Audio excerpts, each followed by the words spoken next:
အားလုံးပဲမင်္ဂလာပါ4ရက်4လပိုင်း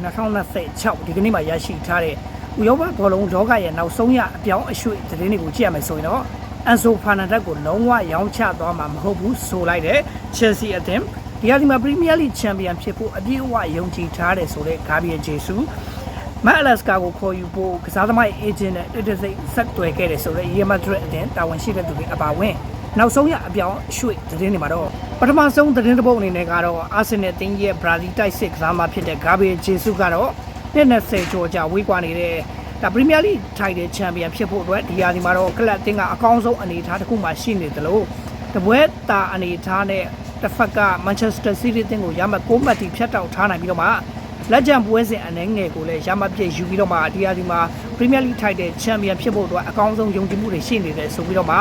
ESPN နဲ့အင်တာဗျူးမှာဂါဘရီယယ်ဂျေဆူကဆိုထားတယ်တစ်ဖက်မှာလည်းအာဆင်နယ်အသင်းကရီယယ်မက်ဒရစ်အသင်းရဲ့လူငယ်တိုက်စစ်ကစားမဖြစ်တဲ့ဂွန်ဆာလိုဂါစီယပ်စ်ကိုခေါ်ယူဖို့ကလပ်တင်ဘက်ကဂျိုးမန်နေတယ်ဆိုပြီးတော့မှဖော်ပြထားတယ်လက်ရှိမှာတော့ဂွန်ဆာလိုဂါစီယပ်စ်ကိုအာဆင်နယ်အသင်းဘက်ကပြောင်းရွှေ့ချေယူလို့25တန်းလောက်ပေးချေပြီးတော့မှကလပ်တင်စီအရောက်ပေါ်ဖို့ဂျိုးမန်သွားမယ်ဆိုပြီးတော့မှဖော်ပြထားတယ်မာကာရဲ့ဖော်ပြချက်ရတော့မန်ချက်စတာစီးတီးရဲ့ဘော်လူကစားသမားဖြစ်တဲ့ဘာနာဒိုဆေးဘာအနေနဲ့ဒီအဒီမှာမန်ချက်စတာစီးတီးနဲ့လမ်းခွဲသွားဖို့အခြေအနေရှိပြီးတော့မှသူ့အနေနဲ့ဝယ်ဘာရဲ့ထိပ်သီးကလပ်အသင်းဖြစ်တဲ့ဘာစီလိုနာအသင်းစီကိုပြောင်းရွှေ့ကစားဖို့စံထားရှိနေတယ်ဆိုပြီးတော့မှ report တွေကဖော်ပြထားတယ်။ဆိုတော့ဘာနာဒိုဆေးဘာကဘာစီလိုနာအသင်းစီပြောင်းရွှေ့သွားမလားဒါစောင့်ကြည့်ရမယ့်အနေအထားဖြစ်တယ်။ဒီဘက်ဖခွာရီယိုလာကတော့ကလပ်အသင်းရဲ့စပိန်ကွင်းလယ်ကစားမဖြစ်တဲ့ဒါရိုဒရီအနေနဲ့ပေါ့လေတကယ်လို့ဒါရီယယ်မက်ဒရစ်အသင်းက officially ကစားသမားကိုကမ်းလှမ်းလာမယ်ဆိုရင်တော့ဒီဗီဒီယိုတော့ Tosna 169ကပုံပို့ထားပြီးတော့မှအကယ်၍လူချင်းမင်းတို့အနေနဲ့စိတ်ဝင်စားလို့အကောက်ဖွင့်ချင်တယ်ဆိုရင်တော့ fire ခိုင်တို့အပေါ်လက်ဆောင်အပြင်ဖုံးပြီးကန်ဆယ်မနဲ့အတူဒါကျွန်တော်စိတ်ပါဝင်စားလို့ဖွင့်ချင်တယ်ဆိုရင်တော့ကျွန်တော်စီမှာမြင်မြန်လို့ရပါတယ်ရီယယ်မက်ဒရစ်အသင်းတာဝန်ရှိတဲ့သူတွေကလည်းရိုဒရီကိုခေါ်ယူဖို့မန်ချက်စတာစီးတီးအသင်းရဲ့ sporting director တွေကိုဓာတ်ရိုက်ဒါဆက်သွယ်ပြီးတော့မှတရားဝင် officially ကမ်းလှမ်းတာမျိုးလိုချင်တယ်ဆိုတဲ့အကြောင်းဒါဖကွာရီယိုလာကဆိုထားတယ်ချယ်ဆီအသင်းဘက်ကတော့ကလပ်တင်းအာဂျင်တိုင်းလာကွင်းလေကစားမဖြစ်တဲ့အန်ဆိုဖာနာဒက်ကိုဘယ်အသင်းကမှရောင်းချသွားမှာမဟုတ်ဘူးဆိုပြီးတော့မှ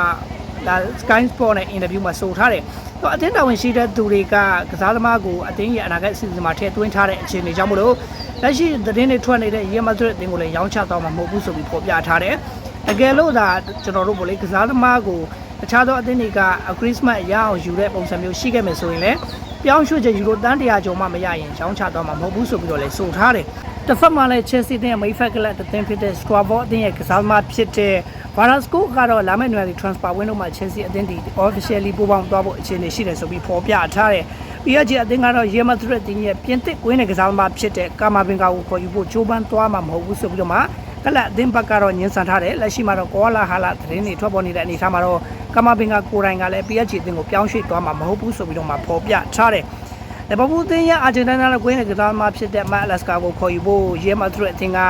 ကစားသမားရဲ့အေဂျင့်တွေနဲ့တိတ်ဆိတ်ဆွေးနွေးမှုတွေရှိခဲ့တယ်ဆိုပြီးတော့မှမာကာကဖော်ပြထားတယ်။ကစားသမားကိုယ်တိုင်ကလီဗာပူးအသင်းရဲ့အနာဂတ်အစီအစဉ်တွေမှာပါဝင်ဖို့ဆန္ဒရှိနေတာဖြစ်ပြီးတော့မှလက်ရှိမှာတော့ရီယယ်မက်ဒရစ်အသင်းကအန်ဆိုဖာနာဒက်အပါအဝင်ဒါကျွန်တော်တစ်ဖက်ကလီဗာပူးအသင်းရဲ့ကွင်းလယ်ကစားသမားဖြစ်တဲ့မက်အလက်စကာကိုပါခေါ်ယူဖို့ဆန္ဒရှိနေတာလည်းဖြစ်တယ်။ဆိုတော့ကြည့်ရှုပေးခဲ့တဲ့ဒုတိယချင်းစီတိုင်းကိုအထူးပဲကျေးဇူးတင်ပါတယ်။မြန်မာပြည်သူပြည်သားလုံးစိတ်ချမ်းသာခြင်းကိုယ်ချမ်းသာခြင်းနဲ့အားလုံးပြည့်စုံကြပါစေအားလုံးကိုကျေးဇူးတင်ပါတယ်